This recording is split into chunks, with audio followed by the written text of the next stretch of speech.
Para compreenderem as Escrituras, nós vamos estar estudando, nos aprofundando no estudo em Atos, capítulo 3, e vamos estar lendo a partir do versículo 18.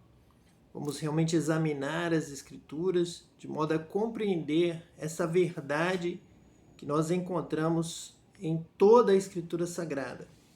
Nós vamos falar sobre o Antigo Testamento, vamos falar sobre os profetas e a aplicação que foi dada, a compreensão dos discípulos de Jesus a respeito desta palavra, a respeito dos profetas que falaram a respeito de Cristo, que o anunciaram tanto a sua vinda quanto a sua missão, o seu ministério, o sentido da obra. Quando nós entendemos a palavra profética, nós entendemos Cristo, entendemos o sentido da vinda de Cristo, o seu ministério e entendemos o sentido exato da salvação. Então vamos ver aqui a partir do versículo 18 de Atos capítulo 3. Mas Deus assim cumpriu o que dantes anunciara por boca de todos os profetas, que o seu Cristo havia de padecer. Quando nós estamos aqui no livro de Atos e há essa referência justamente a respeito de todos os profetas, exatamente o que Cristo falou com os discípulos no caminho de Emaús após a sua ressurreição, quando encontrou com os apóstolos, quando esteve com eles por 40 dias, lhes abrindo as Escrituras para que eles pudessem compreender as Escrituras. O tema aqui do nosso programa, do nosso estudo, é para compreenderem as Escrituras, foi o que Jesus falou com os seus discípulos, está registrado ali no livro de Lucas, no Evangelho de Lucas. Então, realmente o início, o princípio, a missão de Cristo, Cristo havia de padecer, o que Jesus iria sofrer, mas também viver, ensinar, porque o seu ministério, os apóstolos usavam, como Jesus lhes ensinou a usar, os profetas. Nós encontramos lá em Hebreus capítulo 1, versículo 1, que tendo Deus outrora falado aos nossos pais pelos profetas, nos fala agora através do seu Filho. Então a mensagem é a mesma. Entendendo os profetas, examinando as Escrituras, compreendendo as Escrituras dos profetas, nós vamos entender tudo o que Cristo falou. Porque tendo Deus outrora falado pelos profetas, Deus fala agora através do seu Filho. É o mesmo conteúdo. Então nós realmente, estudando, aprendendo, conhecendo as Escrituras, compreendendo as Escrituras dos profetas, dos salmos, de Moisés, da Torá, nós vamos entender Cristo. E vamos ver aqui os apóstolos trabalhando com este material. É o que eles tinham, é o que Jesus ensinou. Vocês vão compreender a minha vida, a minha missão, o meu ministério, estudando os profetas.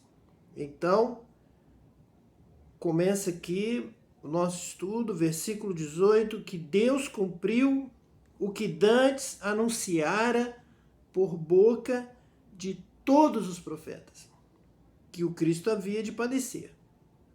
Vamos agora compreender exatamente o que Cristo veio fazer, padecer, porque o que ele veio ensinar através deste estudo do livro de Atos. Versículo 19. Arrependei-vos, pois, e convertei-vos, para serem cancelados os vossos pecados. Veja, aqui estamos repetindo o que Isaías disse. Estamos lá trabalhando no livro de Isaías. Agora abrimos aqui um parênteses, vamos usar o livro de Atos, depois retornaremos a Isaías, e ele está justamente nesse tema do arrependimento e da conversão. Ele não está aqui falando de sangue. Ele não, a princípio, Isaías, e aqui a palavra de Deus, a pregação de Pedro, não está falando de sangue, de graça. Ainda não tínhamos aqui as epístolas paulinas para falar de graça. Ele está falando o que Jesus falou, o que os profetas anunciaram, o que Moisés ensinou, o que os salmos nos avisaram, nos alertaram. Tem que haver conversão, tem que haver arrependimento. A salvação vem do novo nascimento, vem da conversão. O nascimento, este novo nascimento agora, é um nascimento em espírito e em verdade, em justiça, em juízo, direito, correto. É novo, é renovado. É feito aqui com uma nova vida, uma nova atitude, uma nova prática. Não pode permanecer na prática do erro, do mal, da injustiça, do pecado, da maldade. Tem que haver conversão. Isso é salvação. Arrependei-vos e convertei-vos para serem cancelados os vossos pecados. Então nós temos muita coisa a ensinar, a praticar, a viver. Nós temos observado que simplesmente agora usarmos os textos de Paulo, que aqui em Atos não estavam presentes, e usarmos para uma hipergraça que não traz responsabilidade, não traz arrependimento, não traz conversão, não traz mudança, não traz amor, não leva o homem a praticar o bem, não é uma porta estreita, não é andar por um caminho estreito, que é o caminho da justiça, da retidão. Essa visão paulina, limitada apenas a Paulo, esquecendo, pulando, riscando o que Jesus falou, riscando o que Pedro pregou no dia de Pentecostes, riscando tudo que Isaías disse, Jeremias, Ezequiel, Davi nos Salmos, nas profecias. Isso é algo que tem contribuído para uma igreja empobrecida espiritualmente, uma igreja que não se preocupa com a verdade, que não se preocupa com o amor ao próximo, que não se preocupa em fazer o bem, que nem estuda, nem aprende, ninguém ensina, apenas se ministra, como se já tivesse alcançado tudo. E nós vemos tantas manifestações de trevas, de maldade, de perseguição no meio da igreja, tanta ignorância. Nós vemos aí condutas na política, pessoas agindo erradamente, injustamente, tentando levar vantagem, sendo desonestos mesmo, sem qualquer tipo de dignidade cristã, de preocupação. Com arrependei-vos e convertei-vos para serem cancelados os vossos pecados. O problema é o mal, o problema é o pecado, o problema é a maldade, o problema é a mentira. Mas as pessoas esquecem dos detalhes e vivem uma hipergraça que atua no meio da iniquidade, atua no meio da maldade, atua no meio da contaminação do mundo, das desonestidades do mundo. Então nós precisamos compreender as Escrituras e saber que não é assim, que não é isso que a palavra de Deus ensina. Nem mesmo nas epístolas de Paulo, onde ele menciona a graça, nem mesmo lá existe essa mensagem da hipergraça. Também fala de obras, fomos criados para ela, e o justo viverá da fé. Pula-se inclusive o início, já começa-se errado, começa-se mal, porque não se menciona que o apóstolo Paulo está afirmando, mas o justo viverá da fé. Então, nós precisamos realmente nos arrepender, nos converter e praticar a justiça. Versículo de número 20 diz assim: a fim de que, da presença do Senhor, venham tempos de refrigério, e que enviei o Cristo, que já vos foi designado, Jesus, o Messias, que leva o homem ao caminho da justiça, à prática da justiça, da verdade. Eu sou o caminho, a verdade e a vida. Ninguém vem ao Pai a não ser por mim. É um caminho.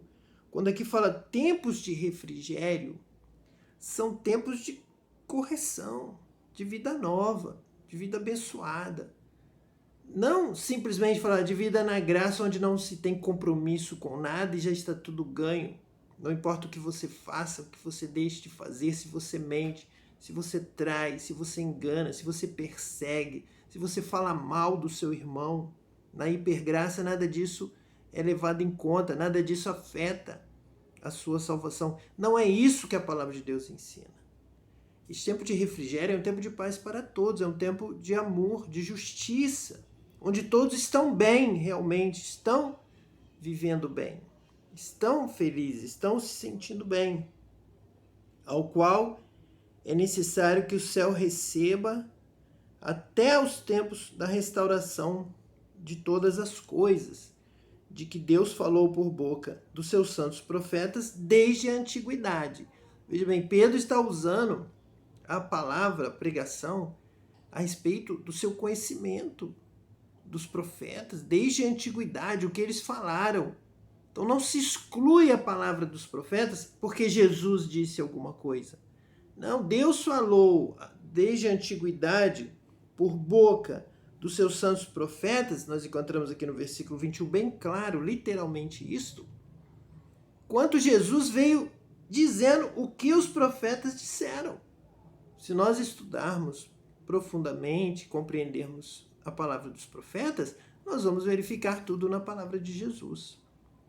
Mas quem defende esta teoria exclusivista da graça costuma eliminar esta parte. Não estuda mais nem o que os profetas disseram e nem muito bem o que Jesus disse nos evangelhos. E se limitam a uma mensagem distorcida do que Paulo disse, porque pulam alguns pontos, tanto em Efésios, quanto em Romanos, quanto em todas as epístolas paulinas. Pulam, sim, certos trechos que vão falar de justiça, que vão falar das obras, da importância de uma vida íntegra e reta, quando ele diz, são por estas práticas da injustiça que vem a ira de Deus sobre o mundo, vem sobre a pessoa, vem sobre a sua denominação, vem sobre o Brasil. Perdem momentos em que usam o nome de Deus em vão, falam de oração, falam de certas coisas, mas como não tem uma prática de justiça, perdem. Estão errando, estão falhando, estão caindo, estão sendo derrotados, porque não praticam a palavra de Deus. Então não vem tempo de refrigério, não vem tempo de restauração, não vem vitória, não vem bênção, porque não andam na prática da justiça, porque esqueceram desta palavra. E aqui, para compreender as Escrituras, realmente o que está aqui sendo destacado por Deus é a justiça, é que venha a justiça. Disse na verdade Moisés, o Senhor vos suscitará dentre vossos irmãos um profeta semelhante a mim. A ele ouvireis em tudo quanto vos disser. Acontecerá que toda alma que não ouvir a esse profeta será exterminada do meio do povo. Então, ouvir a esse profeta é porque ele tem muita coisa a dizer. Ele tem coisas a dizer. Ele tem um caminho de justiça, de prática. Não é simplesmente falar, pela graça sois salvos, determinar, fazer apelo, levantar a mão, você está salvo. E não ensinar a prática da justiça. Acontecerá que toda alma que não ouvir a esse profeta será exterminada do meio do povo. Então não estão vindo bênçãos, não está vindo a cura, não vem tempo de refrigério, não vem tempo de alegria. Por quê? Porque não estão ouvindo a Jesus quando ele fala em justiça. Não querem. Alguém resolveu criar uma religião, uma denominação facilitadora, que apenas determina, ministra sobre a vida das pessoas graça, pensam, mas não ensinam a viver conforme a Jesus. Quem não ouvir a esse profeta será exterminada do meio do povo. E todos os profetas, a começar com Samuel, assim como todos quantos depois falaram, também anunciaram estes dias. Aqui é Pedro. dizendo, estude Samuel, compreenda a palavra profética. Todos os profetas, todos quantos falaram, também anunciaram estes dias. Todos os profetas, a começar com Samuel. Ele está determinando que o primeiro profeta na Bíblia lá não é Isaías, o livro de Isaías, mas é Samuel. Então pegue Samuel. O que Samuel aqui falou de Cristo? O que Samuel pedia ao povo? Como se comportou Saul? Como Davi se comportou? Como Samuel se comportou? Para você aprender este caminho da justiça, esse caminho da verdade, caminho da vida. Ande por ele, pratique, obedeça. Vós sois os filhos dos profetas e da aliança que Deus estabeleceu com vossos pais, dizendo a Abraão: na tua descendência serão abençoadas todas as nações da terra. Tendo Deus ressuscitado o seu servo, enviou primeiramente a vós outros para vos abençoar, no sentido de cada um se aparte das suas perversidades. Então veja bem, Pedro aqui não diz para vos abençoar com uma graça salvadora que virá sobre vós, independente das suas atitudes, das suas obras. Isso é fácil demais. Isso está levando o povo à derrota. Isso está levando o povo à inércia. Não se ama o próximo, não se ajuda o necessitado, não se tem cuidado de falar a verdade uns com os outros, de amar, de socorrer. Ninguém estende a mão para o caído, para o fraco. Não há necessidade disso. Isso é um ensino errado que tem levado o povo à derrota. Mas aqui Pedro está dizendo no sentido de cada um se aparte das suas perversidades. Quando você se aparta das suas perversidades, então você é abençoado pelos céus. Então está havendo uma mentira humana acobertando, retirando, impedindo que cheguem bênçãos dos céus. Se todos amarem, se todos andarem na verdade, na prática da justiça, haverá bênçãos do céu, haverá milagres, haverá a verdadeira salvação expressa na bênção, no testemunho, na obra, na realidade. Virá sobre vós a bênção de Deus, uma bênção enriquecedora sobre a vida de cada um. Vamos orar neste momento. Senhor, em nome de Jesus, o Cristo, nós clamamos, Senhor. Eu clamo, Deus, por esta geração, que ela realmente se arrependa dos seus pecados, se converta a Ti e se volte para os Teus caminhos, para a prática da justiça, do bem, da verdade, e se aparte das suas perversidades, toda mentira, tudo aquilo que não provém de Ti, toda palavra de astúcia, de mentira, de avareza, ó Deus, que não vem do Teu trono. Ó Deus, livra esta geração de todo mal, toda obra das trevas, da ignorância, do pecado e da mentira. Batiza a todos com o Espírito Santo e faz resplandecer a Tua glória, a Tua luz, a Tua verdade. Oramos com amor por todas as vidas de todas as nações da terra. Que venha a Tua bênção sobre todos. Oramos em nome de Jesus, o Cristo. Amém. E que Deus te abençoe eternamente.